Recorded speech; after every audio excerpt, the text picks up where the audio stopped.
I'm so scared because I'm sure they're going to break that door anytime now.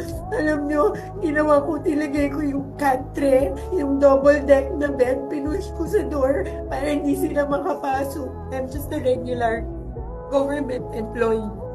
Really, I do not understand that entire, gamut of whatever it is that is happening politically. I don't. I'm just a worker in the office of the Vice President. So I don't know why they're doing this to me. Because in this facility, the lock is outside.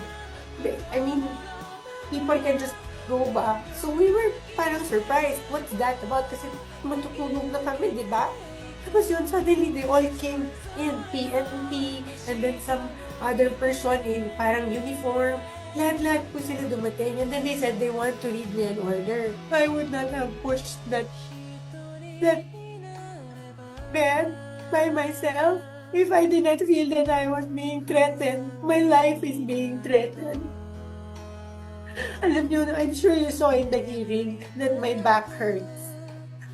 I cannot parang lift everything. I cannot. But dahil natakot ako, I feared for my life. I really pushed that by myself. They gang up on you in the middle of the night.